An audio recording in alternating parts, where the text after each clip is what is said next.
ya Rumi ya kipagani. Kihistoria inaonyesha kwamba utawala huu umesimamishwa, umeinuliwa kutoka pale Italy, ambayo leo kuna sehemu inaitwa Vatican. Ni katikati ya mataifa 10 yenye nguvu ya Ulaya yaliyokuwepo kwa kipindi hicho. Lakini Vandals, Helui na Ostrogoths ni falme tatu, ni pembe tatu ambazo anapoinuka anazing'oa. Fuatilia historia tagundua hilo ninalokuambia, na ni ushahidi tu ambao unaonesha. Ndio maana tunasema ni Rumi ya dini au papa.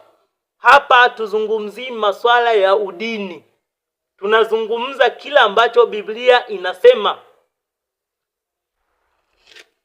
Sasa sifa nyingine katika Danieli 7:25 anasema, naye atanena maneno kinyume chake aliye juu. Atanena maneno kinyume chake aliye juu. Kuna mambo mengi ambayo utawala huu uliibuka nayo, hasa walipokuwa na access ya kuweza kubadilisha Biblia na kubadilisha ukweli wa Biblia, kwa sababu waliwanyang'anya watu wasijisomee wao wenyewe maandiko. Waliweza kuintroduce mafundisho mbalimbali kinyume kabisa na Mungu. Fundisho la kwanza ambalo liliingizwa ni fundisho la ubatizo wa kunyunyiza. Lakini ibada za sanamu zikaingizwa kanisani kinyume kabisa na Mungu, kwa sababu Mungu alisema usiabudu sanamu ya kuchonga.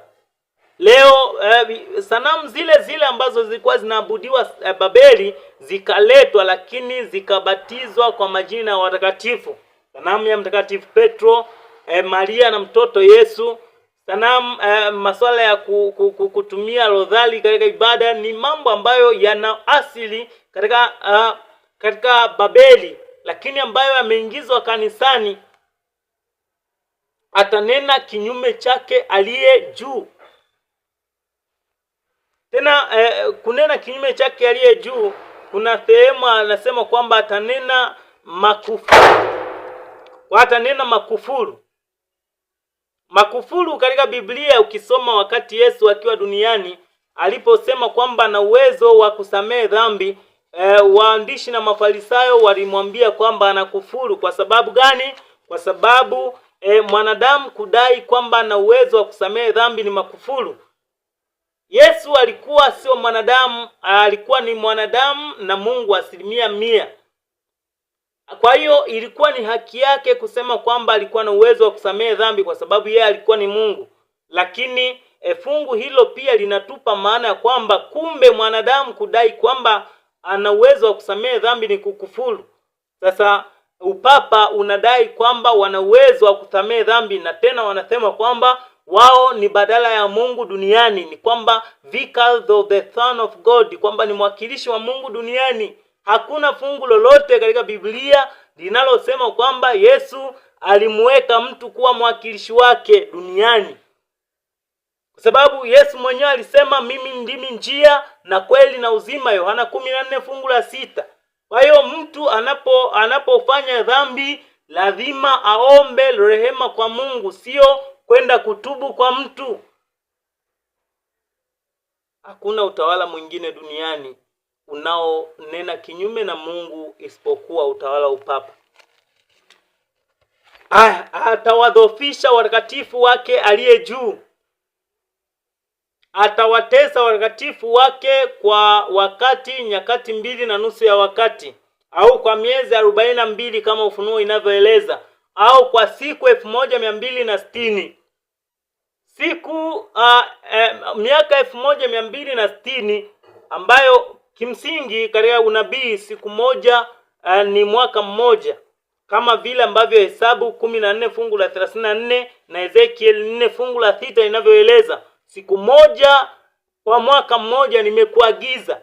Kwa hiyo anaposema siku 1260 ni miaka 1260 halisi. Huu utawala wa Rumi ulipewa kutawala dunia kwa miaka 1260 kuanzia mwaka wa 538 AD, upapa uliposimikwa rasmi kwa agizo lililotolewa na mfalme Justinian kumtia nguvu Papa Vigris.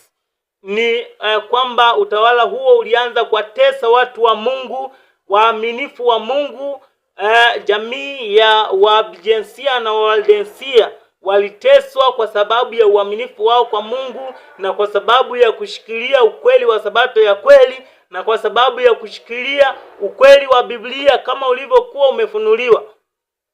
Sio hao tu, akina John Huss, John Wycliffe, Martin Luther, William Tyndale na wengine wengi waliteswa na kuuliwa kikatili na utawala huu wa upapa.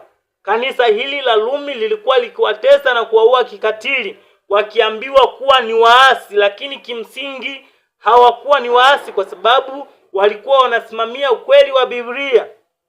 Atawadhofisha watakatifu wake aliye juu kwa muda wa siku 1260 toka mwaka wa 538 AD mpaka mwaka wa 1798 upapa unapochukuliwa mateka, kama vile Ufunuo 13 fungu la 10 inavyoeleza kwamba General Berthier alitumwa na Mfalme Napoleon wa Ufaransa baada ya mapinduzi ya Ufaransa, na akaenda kumchukua mateka Papa Pius wa 6 aliyekuwepo kwa wakati huo. Akampeleka pale Ufaransa, akamfunga gerezani. Mwaka uliofuata akauawa. Kwa upapa ukawa umekomeshwa, mateso yakapungua, nguvu za kisiasa za ufalme huu zikaangushwa chini.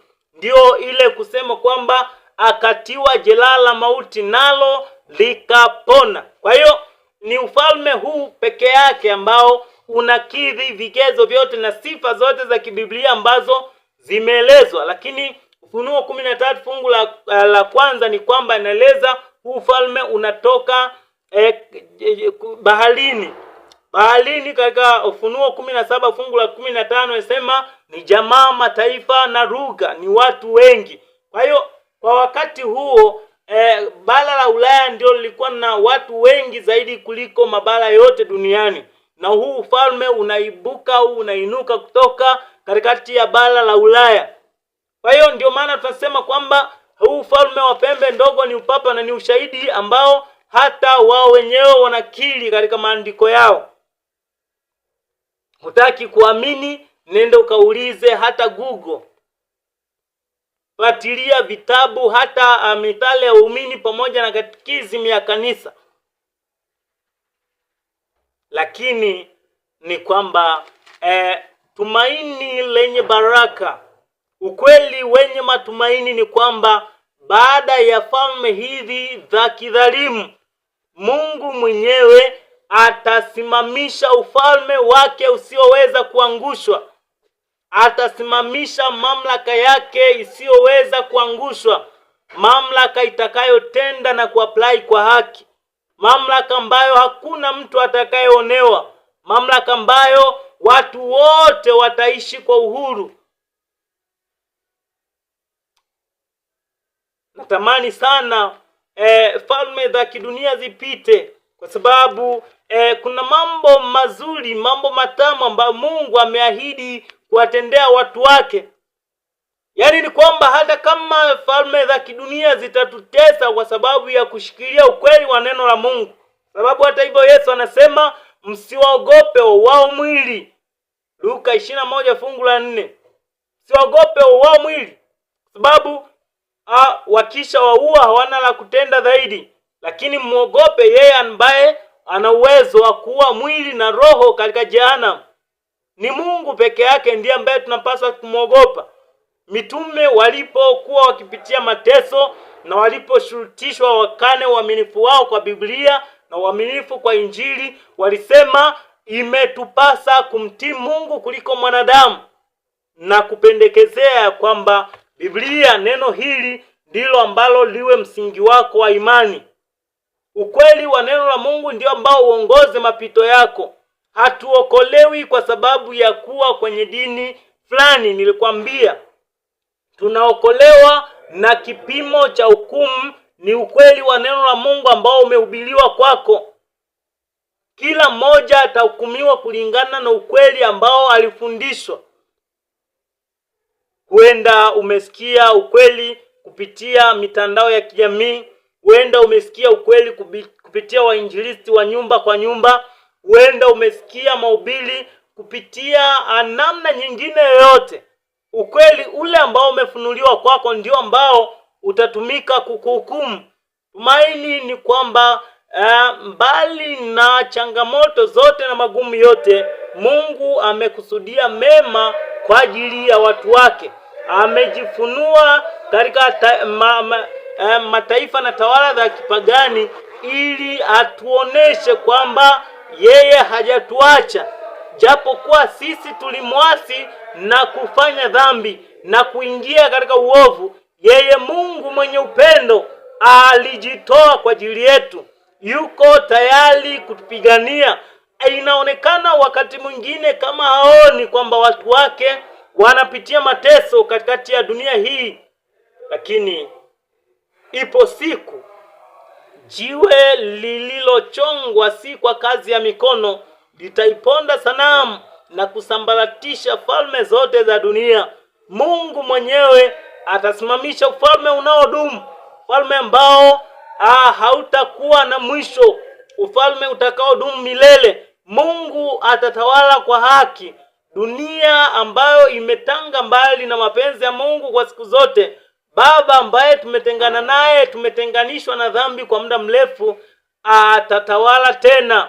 Tutakaa pamoja naye, tutaishi pamoja naye. Ufunuo 21 fungu la 4 imeeleza kwamba Mungu mwenyewe atakuwa Mungu wao na wao watakuwa Mungu wao. Kwa hiyo ni kupendekezee tu kwamba hakuna kitu chochote ambacho kinaweza kukatisha tamaa, kwa sababu katikati ya magumu, katikati ya changamoto zote, Mungu yuko pamoja na wewe. Barikiwe.